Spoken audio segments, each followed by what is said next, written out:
presidente de la Fundación Friedrich Ebert Stiftung FES, en Colombia le llamamos FESCOL, Martin Schulz, embajadores de América Latina y el Caribe presentes, miembros del Parlamento alemán, representantes de la FES, funcionarios del Gobierno Nacional de Colombia, en general, a todos y todas las asistentes. Ya veo amigos aquí de viejas luchas.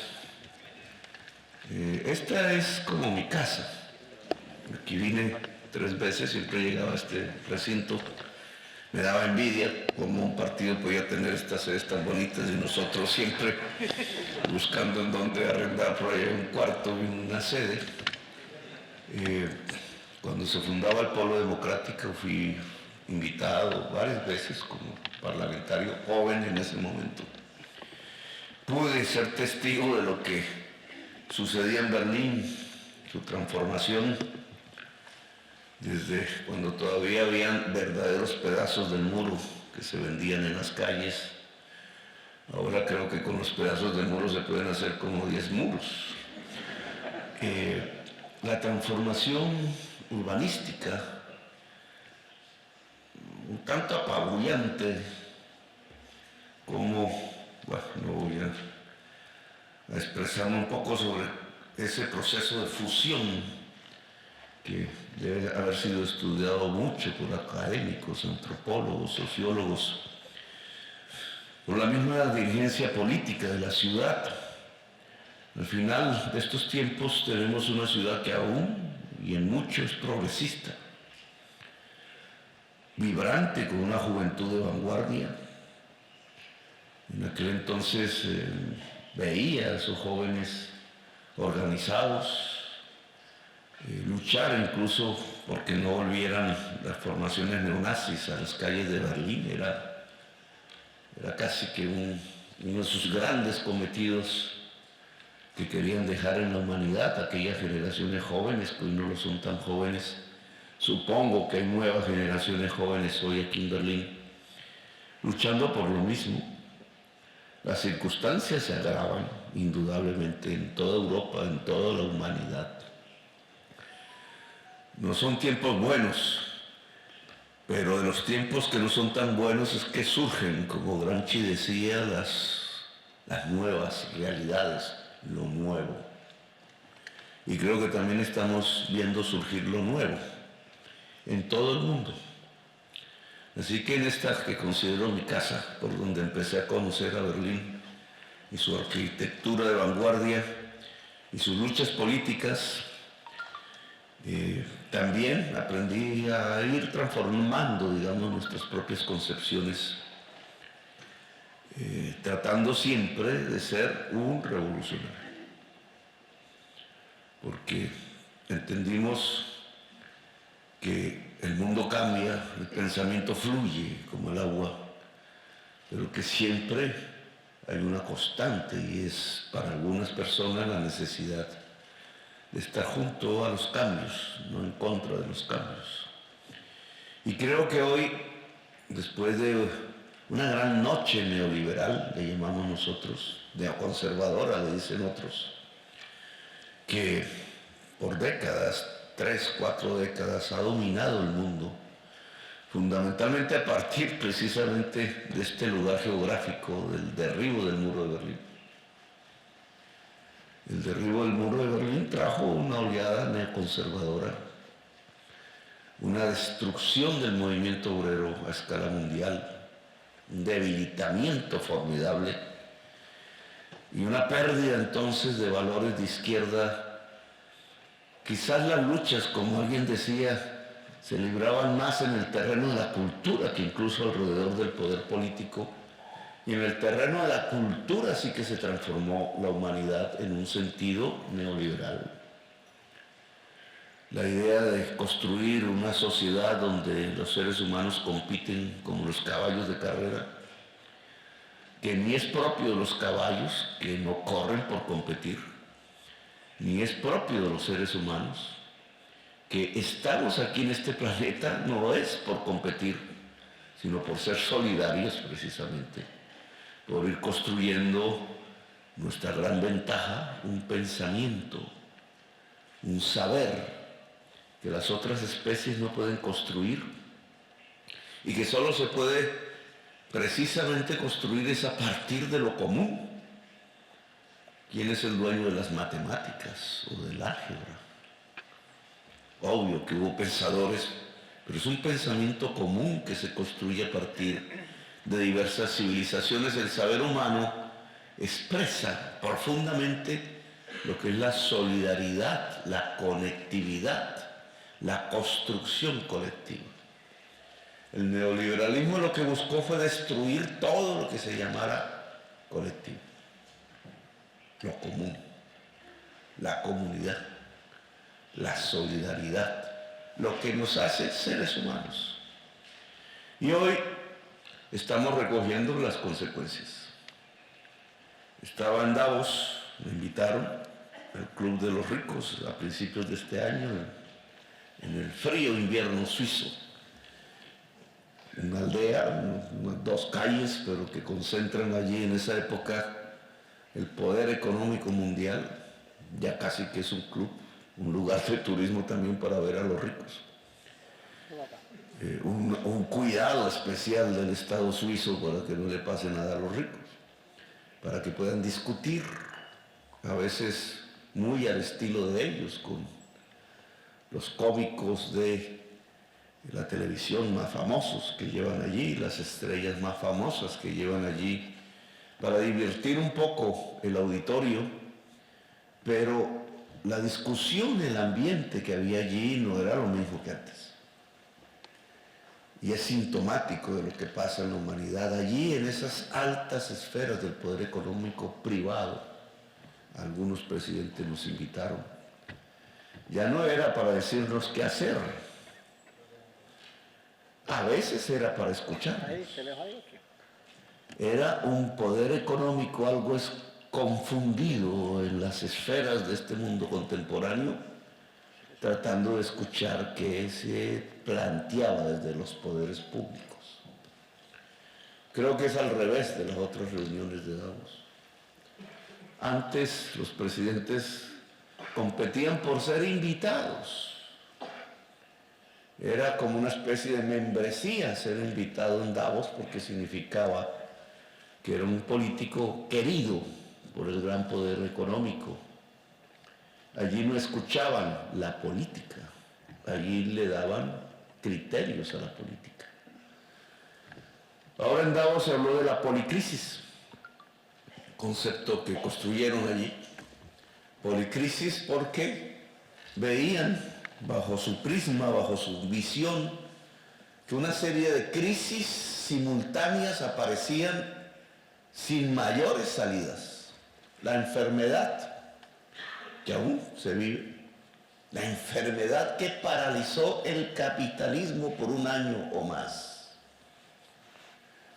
Ni Rosa Luxemburgo, ni Lenin, ni todos juntos se hubieran imaginado que un poder podía detener todo el capitalismo global en 1 año.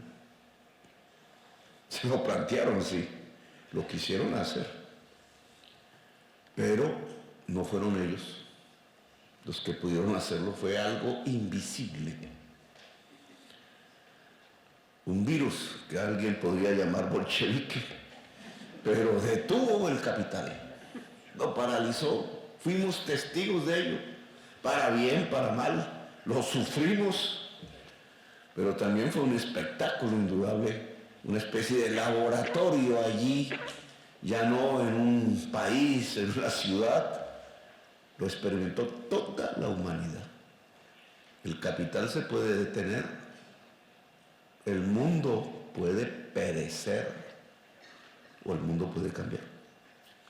Esas imágenes que vimos de calles desérticas por donde animales que nunca en nuestra historia contemporánea habían estado, sí antaño, que volvían a recuperar sus espacios, esa dinámica de una naturaleza que de pronto se veía más poderosa que el ser humano, que terminaba arrinconado, encerrado, moribundo en los hospitales, sobreviviendo o tratando de sobrevivir, es un laboratorio un poco de lo que realmente estamos viviendo, así no queramos mirar hacia arriba, como dice la política.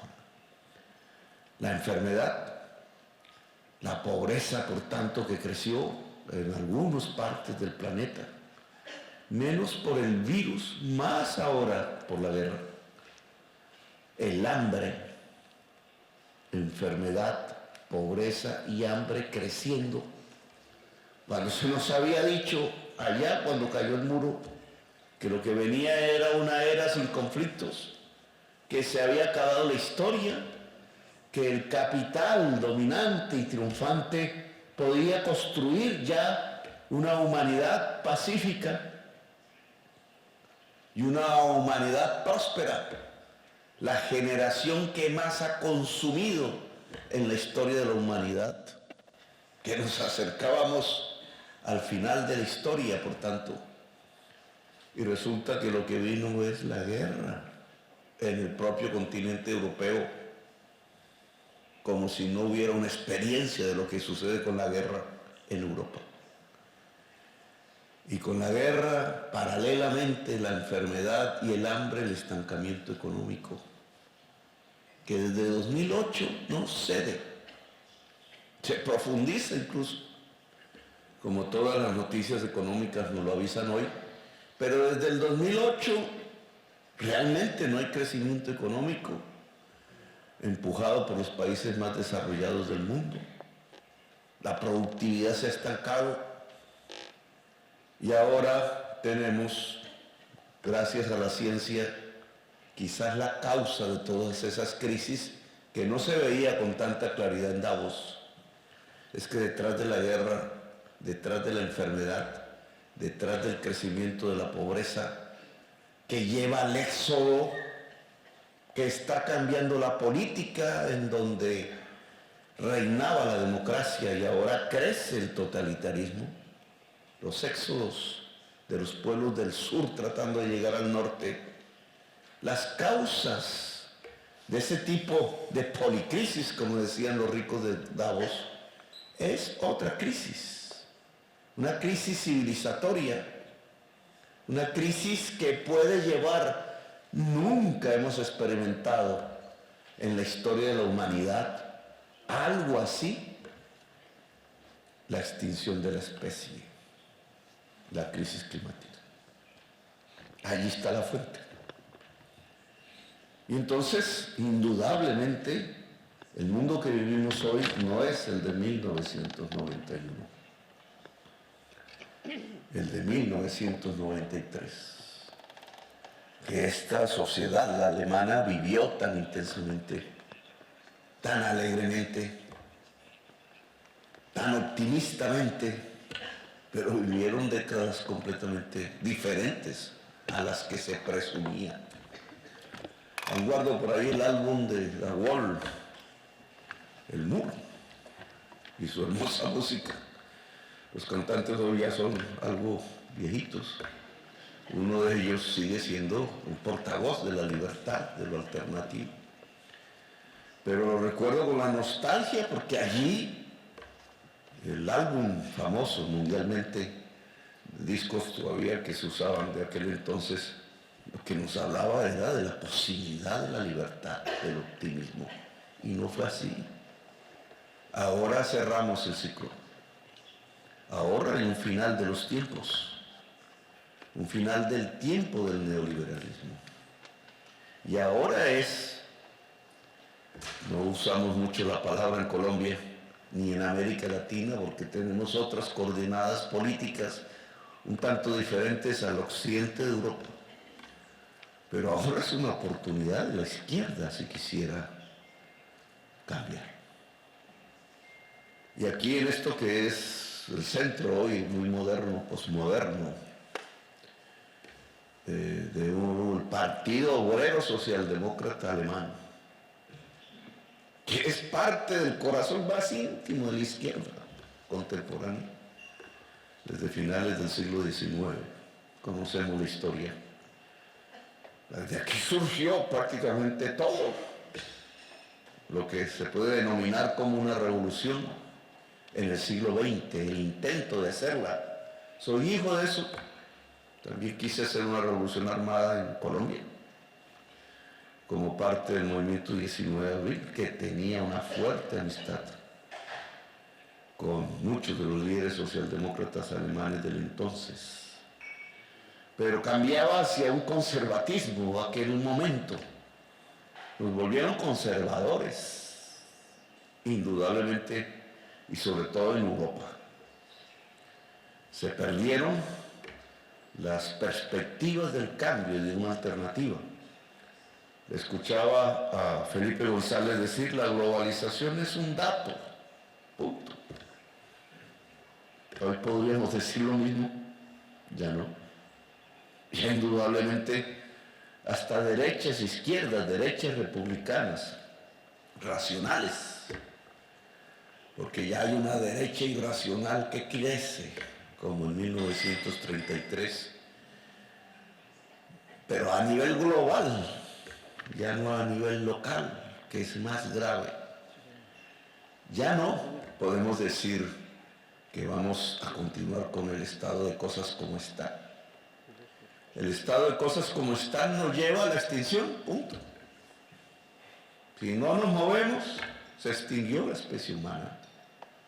Después de extinguir la mayor parte y quizás todas las especies vivas del planeta. Eso no lo dice la ciencia, no lo dice la política, no lo dice la economía.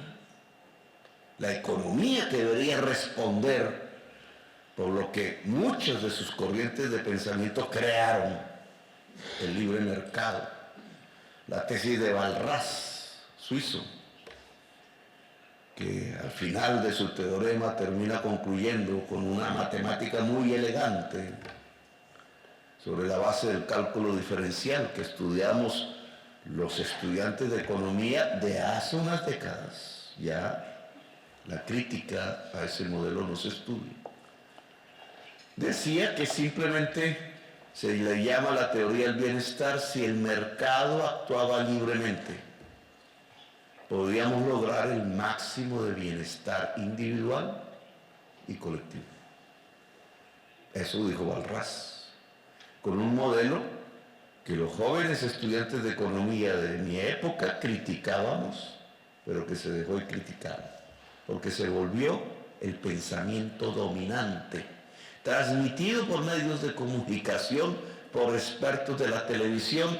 Creímos que ese teorema fundado en matemáticas era una ley científica.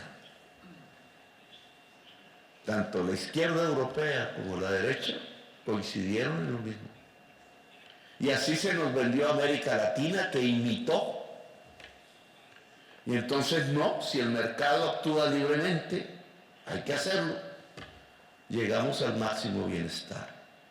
Así se transformaron los modelos de salud, así se transformaron los modelos pensionales, así se transformó el estado llamado del bienestar. Se fueron construyendo mercados buscando la maximización del bienestar aquí y acullá. Las mercancías fluyeron por el mundo como nunca antes. Efectivamente, el comercio mundial creció. Alemania fue un gran beneficiario del proceso. Indudablemente la China, el que más.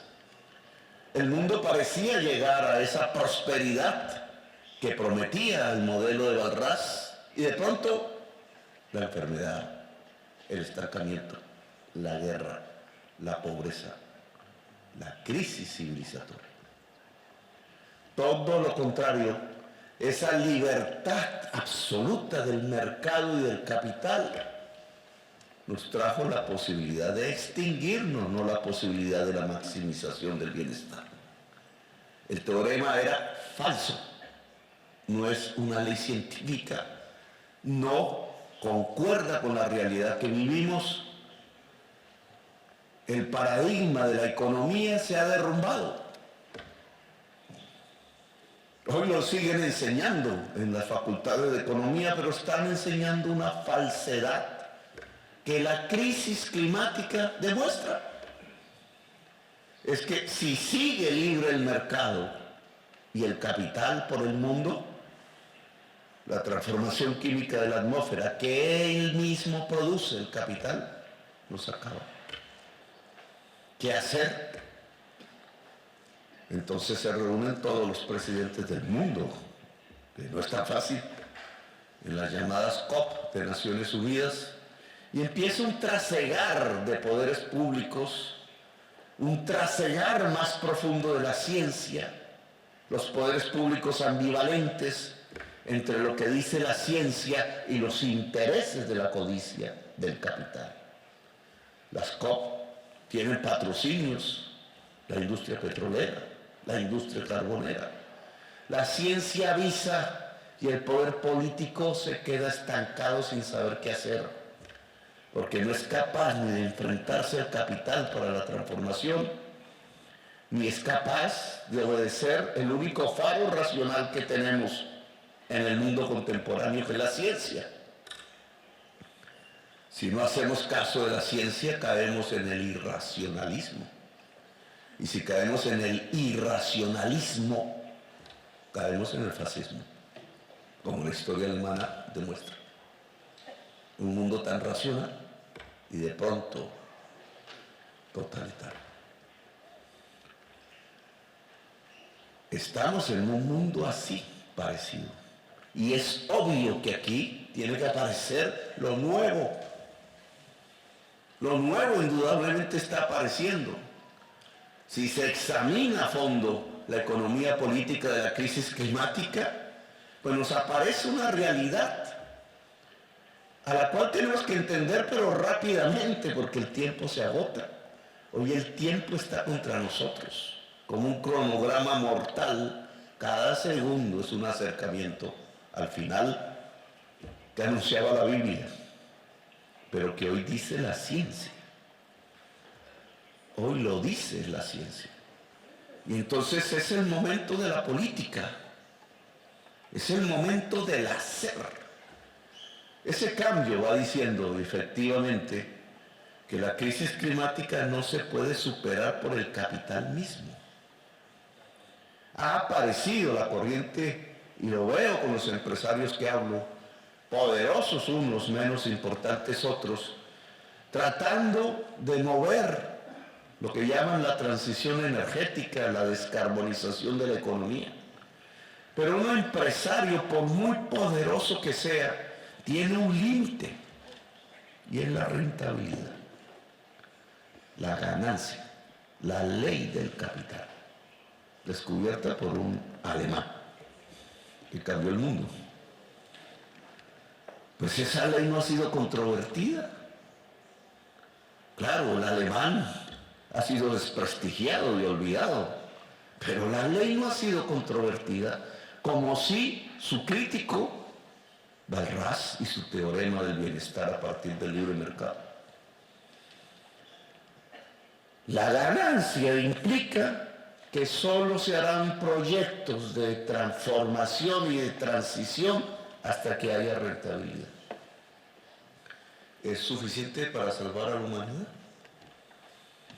Si uno va a Davos o va a las COP, lee el discurso oficial transado entre estados, poderes políticos y económicos, incluido el interés petrolero,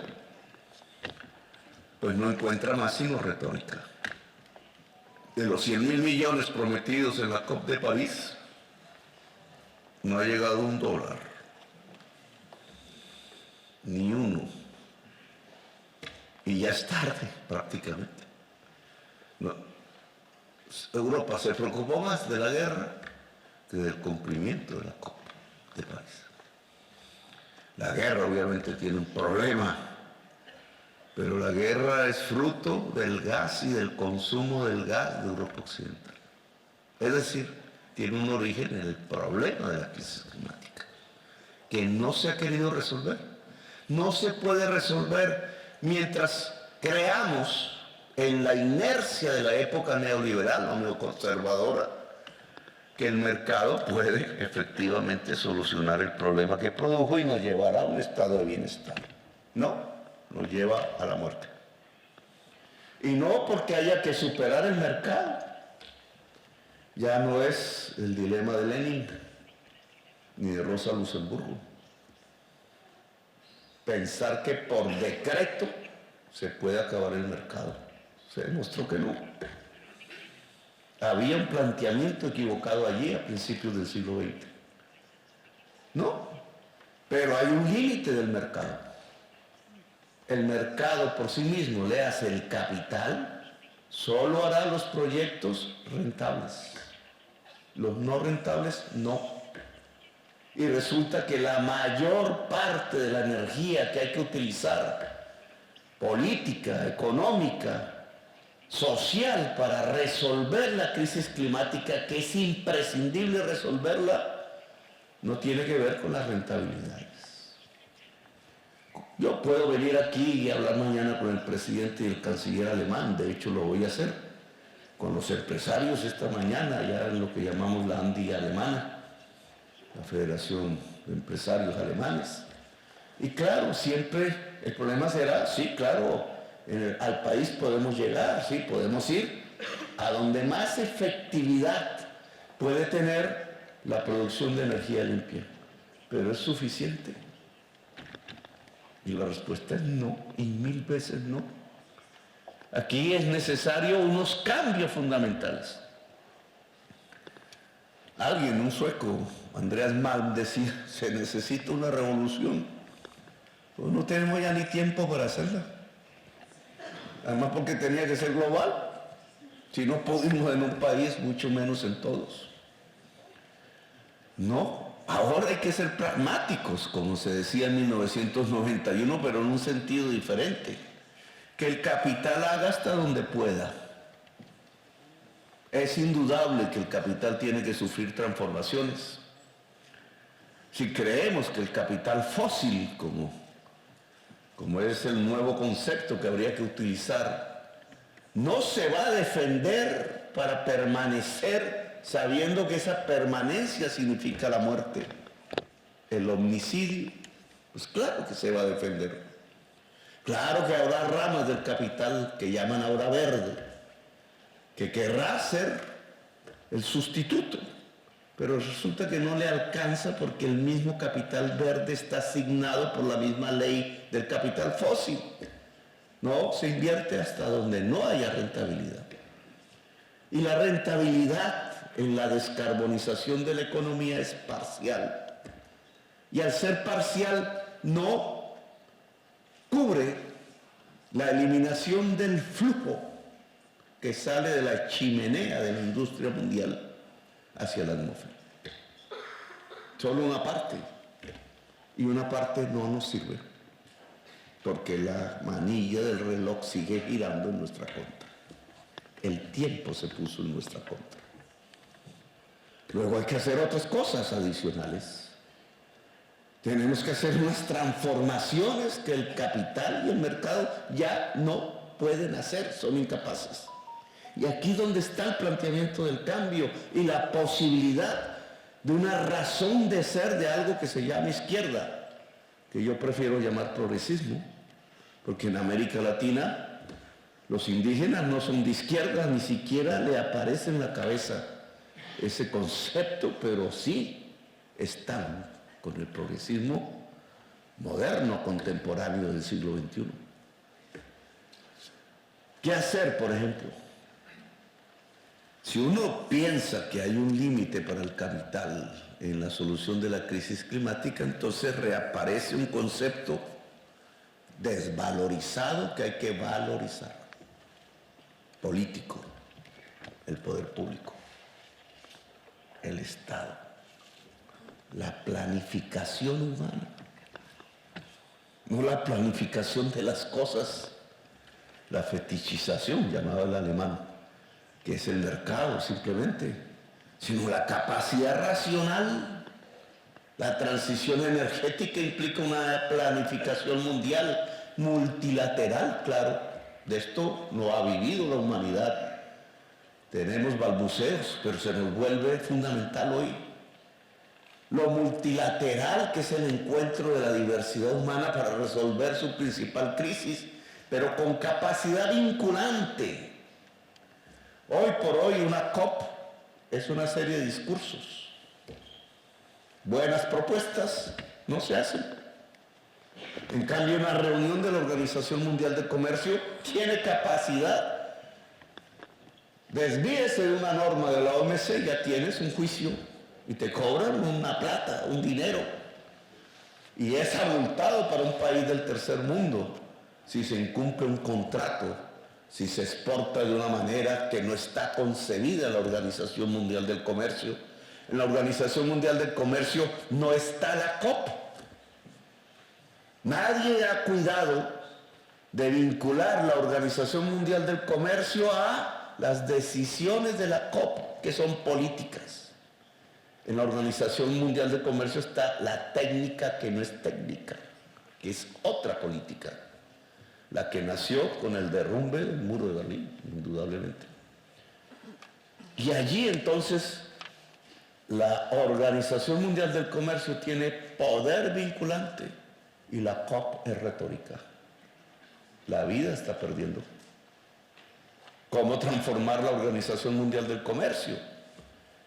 Si la Organización Mundial del Comercio generara las normas por medio de las cuales las mercancías que circularían en el mundo, en el gran comercio global, serían medidas, no simplemente por precios monetarios, sino por huella carbono,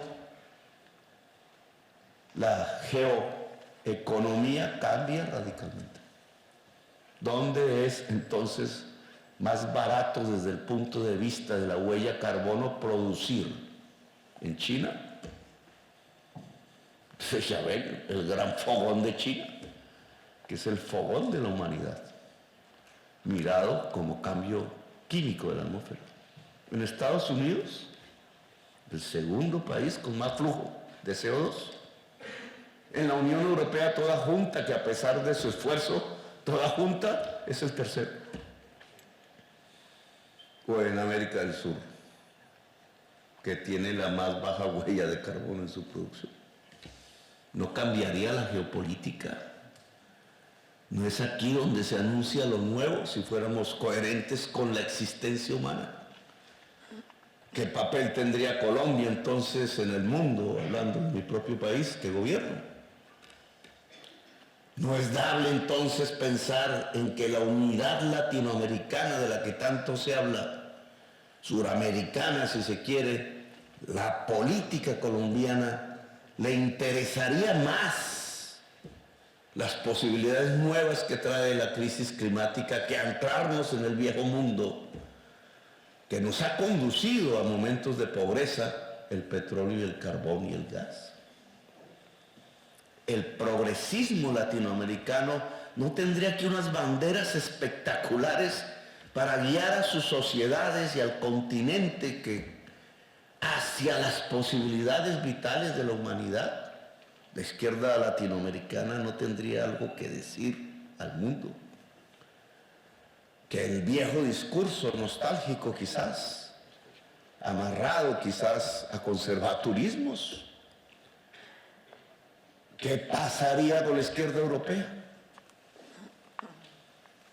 Todavía no conservadora, todavía sin saber qué hacer mientras el fascismo avanza, a una masa crítica porque nunca fue mayoría.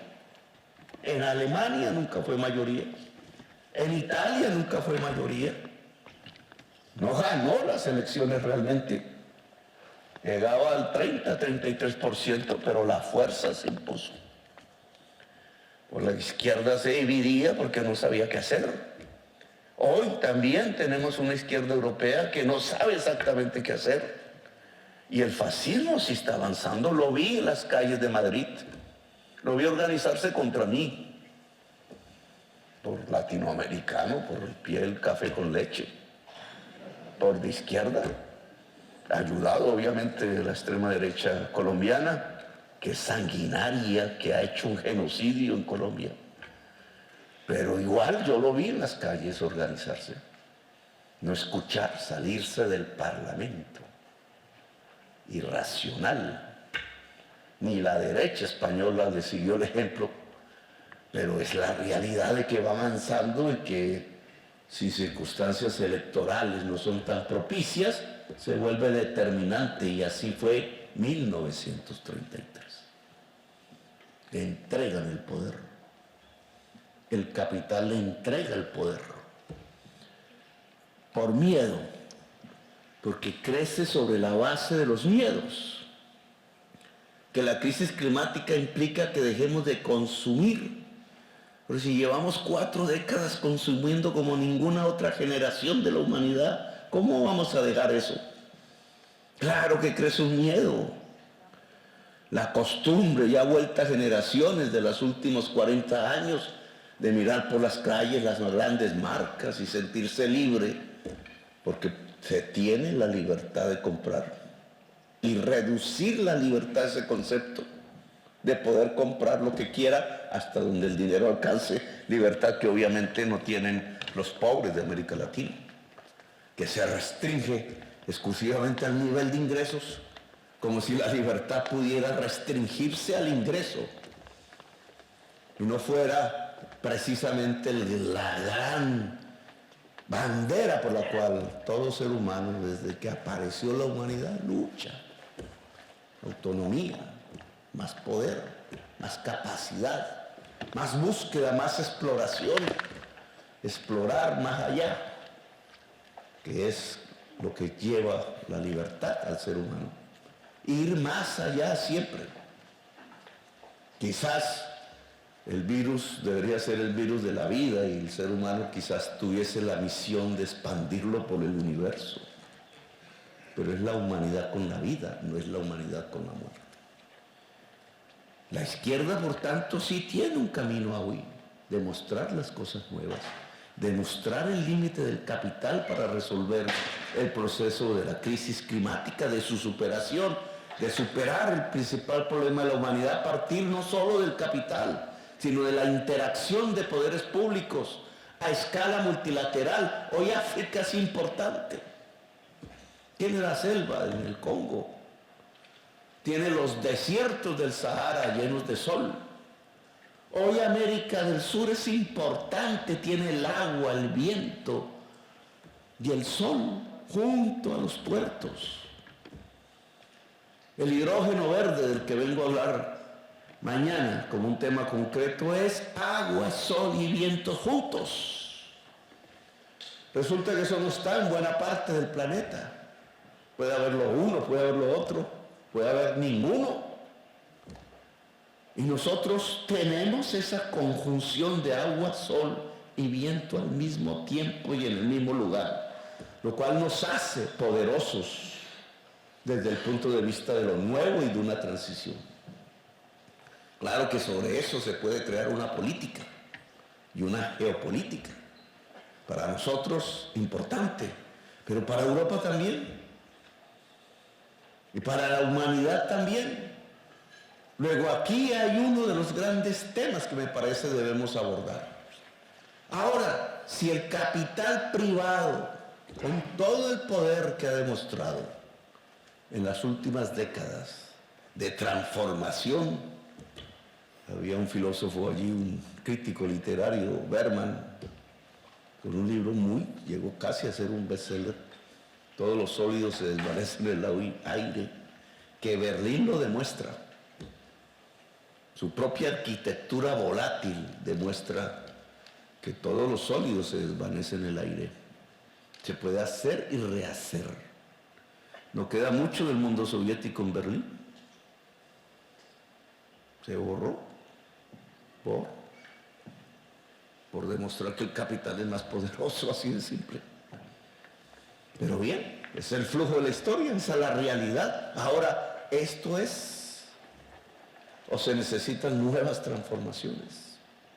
E indudablemente el pueblo alemán sabe que se necesitan nuevas transformaciones. La principal exportación de Colombia a Alemania, que creció como por 20 el año pasado, es carbón. Es decir, el veneno. Alemania le compra a Colombia por desesperación veneno. y lo usa aquí, y ahí sale, sabemos, al cambio de la química de la atmósfera. ¿Por qué no es hidrógeno verde? ¿Por qué no producimos allá con baja huella de carbono? ¿Por qué no hacemos una sociedad en vez de una dominación, como ha sido tradicional en los 5 siglos pasados? América Latina puede hacer una sociedad con Europa. Claro, estos son planteamientos nuevos. ¿Por qué no modificamos la arquitectura del sistema financiero mundial multilateral, que obedece a poderes públicos formalmente y en realidad a poderes privados hoy? El FMI, el gobierno alemán, tiene incidencia allí importante. Estados Unidos la más. El G7, prácticamente la dominancia del FMI. Nosotros escuchamos y somos parte. Pero el FMI dio un ejemplo, una experiencia importante en los tiempos del COVID. Emitió dinero, llamado derechos especiales de giro, no se llamaba dólares ni euros, DEC. Los emitió a todos los países, unos más, otros menos, de acuerdo a sus normas. Y emitió para que no se detuviera o para que se conservara el capital que estaba paralizado por el COVID. Así fue, hay un ejemplo. Porque eso mismo, cambiando ciertas normas, no muchas, no se hace en mayor escala para reducir la deuda de todos los países, para que el espacio financiero que se libera se invierta en la adaptación y mitigación al cambio climático. Si ya el ejemplo se dio y se puede hacer. Solo que aquí, en una mayor escala, nos daría una especie de plan Marshall, pero con un eje central en los poderes públicos y los estados del mundo, para planificar, oigan esa palabra tan olvidada, la transición energética y la descarbonización de la economía. Sería el primer gran salto adelante, el primero, real, que la humanidad podría dar para defenderse a sí misma en su existencia, tratando de contener el chorro de emisión de gases hacia la atmósfera, que en algo importante lo reduciría y por tanto aprenderíamos en el poco tiempo que nos queda a realizarlo. El cambio de arquitectura del sistema financiero es una bandera. Nos sirve a todos en este momento. Tiene que ver con la vida, no con cómo respetar la tasa de interés. Tiene que ver con una existencia que tenemos que defender. ¿Por qué si Alemania está gobernada por la izquierda no da un paso? Hablé con Biden. Este fue el tema de mi conversación en Washington hace un mes, creo, 2 meses. Biden dijo, pero es que eso yo ya lo había propuesto, dijo así, en tiempos de mi juventud. Biden debe haber sido un muchacho en esa época, de esos aguerridos de tirapiedras, decimos nosotros. De hecho, lo demostró, él tiene una serie de hechos en su existencia que demuestran que ha sido un progresista. Pero hoy es el presidente de la mayor potencia cuestionada por el poder de China. ¿Haría más Biden como líder mundial dirigiendo esta operación con la cual está de acuerdo? Se volvería líder de la juventud del mundo desde su edad. Se volvería un referente mundial de los pueblos pobres. Si acogiese eso que él ya defiende y que él acepta defender ahora, por lo menos en lo que me habló. No estamos hablando de cualquiera. En lugar de liderar una guerra. No sería igual Biden liderando la transformación de la deuda pública de todos los países del mundo al interior del FMI para invertir en el gran salto de la humanidad en contra de la crisis climática que simplemente viendo cómo los eslavos se matan entre sí. Sería otro líder. Y yo creo que habría aquí otra Europa si diéramos ese paso. Y creo que habría otra izquierda, porque es a nosotros a los que nos corresponde tirar el caballo.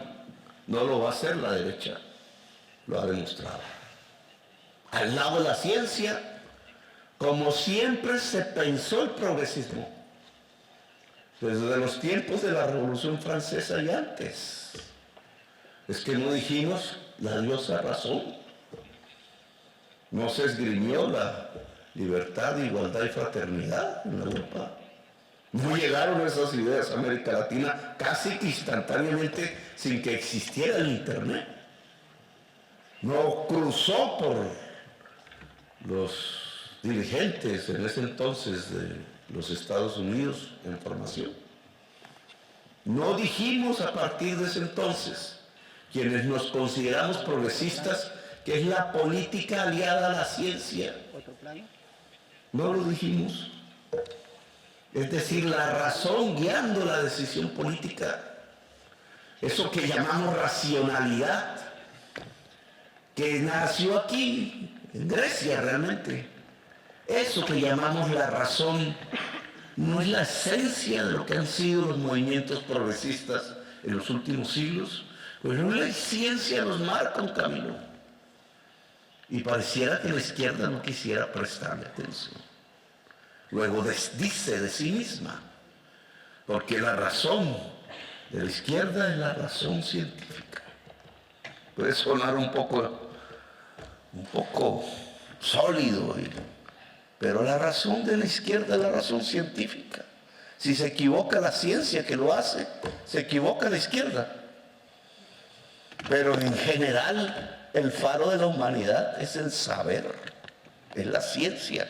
Y hoy la ciencia nos está marcando un derrotero. Pues esta transformación del mundo financiero, que claro, no gira alrededor del capital financiero, sino alrededor del interés de la vida, se vuelve imprescindible si queremos seguir en este planeta, si queremos que nuestros hijos vivan mejor que nosotros. Porque lo que dice la crisis climática es todo lo contrario del paradigma del progreso, que se volvió paradigma de la humanidad. La flecha ascendente ya no es ascendente, va para abajo. Así nuestros hijos vivirán peores que nosotros. Y nuestros nietos vivirán el drama de la extinción. Lo verán, serán testigos de algo inimaginable, ni la mejor película de ciencia ficción nos lo puede representar. ¿Llevamos a nuestros nietos hacia allá? ¿O somos capaces de cambiar el mundo? A mí me quieren tumbar del gobierno porque digo estas cosas.